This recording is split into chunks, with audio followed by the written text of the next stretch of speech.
So it's question time. Not every day we have both Thilinie and Farnaz up here to answer your questions. So yes, please. So this is for Dr. Amoozegar. When you talk about triptan use, that there doesn't appear to be any increased risk of cardiovascular events, what about in patients who are exceeding the 16 tablets a month? You know, they want 30 tablets every month. And I'm worried about vasospasm and things like that in these patients. Have you seen any cases of that, or is that just, you know? Personally, I haven't seen any cases, but I would be extremely cautious as well. And I think for multiple reasons, not just the cardiovascular risk, but I think the medication overuse headache risk as well. And you know, they're metabolized through the liver, so I haven't seen like any liver injury or hepatotoxicity from overuse of triptans, but I would have your same reservations. Thank you. Other questions? Yes, thank you. What advice would you give for a 14-year-old with severe neurological, symptoms, severe photophobia, speech impaired, slurred speech, and even loss of vision when she's having an episode? Would you consider that to be a contraindication to prescribing any of the options we gave this evening? Are you describing aura symptoms? Yes, please. Yeah.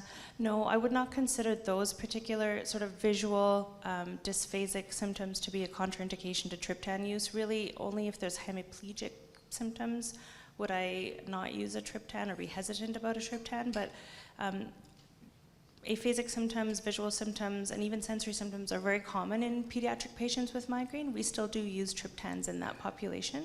And I usually, when they're severe, combine it with an NSAID and ask them to take it very quickly at the onset of those symptoms. I don't wait for head pain, even though that's what you're supposed to do. I just feel like time is pain, Dr. Becker. I don't like waiting. Thank you. Retreat fast. Speaking of pain, Farnaz, you showed the data on most bothersome symptom. So what's most bothersome symptom other than pain, right? It's kind of a silly thing because for most patients, the most bothersome symptom is the pain, right? It's true. You're right, yes. So it's a little confusing. So in case that confused you, most bothersome symptom means those Apart things from pain. apart from Yes, yes. But it's a FDA requirement now for clinical trials, apparently. Yeah, so it's an American Or thing. CTs, yes, American thing. Other questions?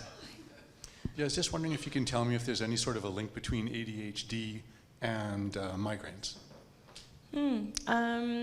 So not so much that I'm aware of in terms of pathophysiology. I think more so in the epilepsy population do we see a higher incidence of ADHD in pediatrics. But certainly our migraine patients can look like they have ADHD because they're often not paying attention in school. They're easily distractible, but that's because of their pain, not because of an underlying sort of impulse control disorder. But yeah. Certainly mood disorders There's a higher prevalence Yeah. of anxiety and depression. For Sorry, sure. that's a good Yes. point. Definitely higher incidence of anxiety and depression in migraine patients. And the reason I was asking is because in the psychology literature, there seems to be a link between these types of developmental conditions and lack of physical exercise and physical engagement.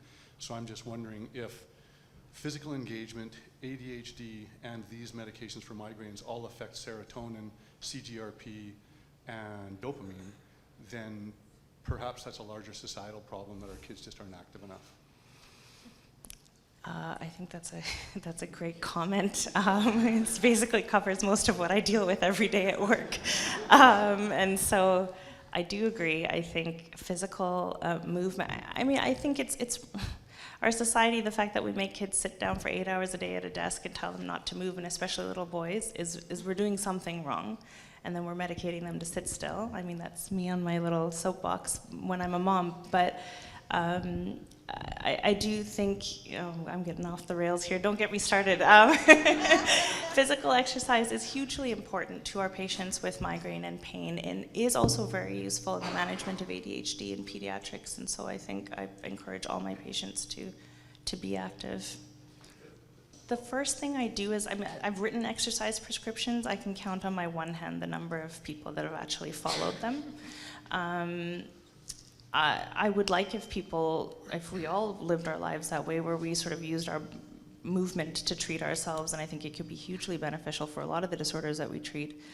Unfortunately, many people are coming in looking for, a targeted, easy or accessible treatment, and medication is often it. But I do think we have a responsibility to recommend exercise and mindfulness and other cognitive behavioral therapies for the treatment of pain prior to medication, and we do that. I didn't get a chance to mention it, but obviously all our recommendations first are lifestyle-based for children, not jumping to all these big gun meds, but by the time they come to see us, usually those strategies have failed, and so that's why we do talk meds, but I agree, we need to do all the lifestyle strategies first, and we do recommend that still. So you heard that, right? I mean, I made her climb 13 stairs during her residency. And I lived it. I still feel guilty when I take the elevator at work. Question over there.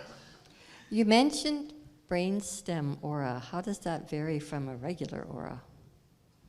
So those features can be a little bit more sort of concerning in that they can look like vertigo, double vision, and symptoms like that. Typical aura is usually visual, sensory, difficulty speaking. Yeah. So are there more questions? Yes. Oh. Just out of curiosity, I know we talked a lot more about triptan use. Microphone. I'm coming. Exercise. I'm blocked. I've got. Yeah. Well, I was hoping to see if, I only ask this because I get a lot of patients asking me this, is the utilization of cannabinoids in addressing migraines, headaches. Obviously there seems to be, THC and CBD at the street corner for every ailment you have. But just curious about what the evidence is, whether or not there's negative evidence, so I can actually counsel them to say, well, this is actually not helpful with the utilization of cannabinoids. So I can speak to the adult side, and I don't think there's anything on the pediatrics, but I'll let Thilinie speak on that. Yes, thank God. There's very, very limited observational data, meaning that there's no placebo comparator, no randomized controlled trials, no prospective studies. These are just smaller studies that have looked at a group of patients who have a headache disorder that have taken a cannabinoid and said that they feel better afterwards. Generally, the consensus seems to be that there is some effect, but exactly how much that effect is, we really don't know. We're actually hoping to do a proper randomized controlled clinical trial. I've been battling with Health Canada for some time actually to do this with a CIHR grant, and hopefully that'll come in the next year or so. But we really don't have very good data at this point in time.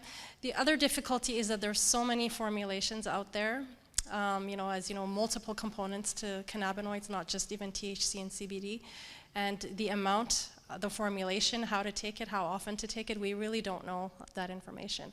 So very, very limited data at this point. Theoretically, there seems to be potentially some mechanisms by which it can be helpful, serotonergic effects, etc., but we really don't have very good data at this point. So we have to move on. Is there one last burning question? Just one quick question. Microphone. While it's going over there, so Thilinie, you kept talking about ondansetron for nausea. Do you use that at metoclopramide as well? I use both, but lately, and again, this is pediatrics, so it's not always evidence-based, unfortunately. I've just been finding that ondansetron has been working better for the migraine patients, but our acute migraine protocol in emergency will use metoclopramide IV with ketorolac, and I do prescribe metoclopramide also, so that would still be the first line, is metoclopramide for nausea in migraine.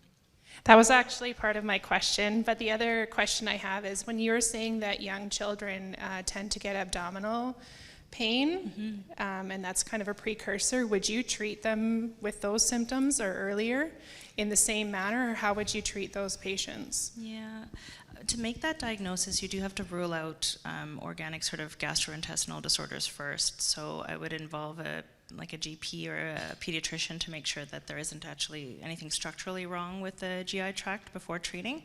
But we do have patients that meet criteria for abdominal migraine after that's been excluded that do respond to NSAIDs and triptans even for just severe abdominal migraine. So I would use something like amitriptan or rizatriptan as a trial in an abdominal migraine patient. I've done that successfully. Yeah. Okay, well, thank you to both speakers.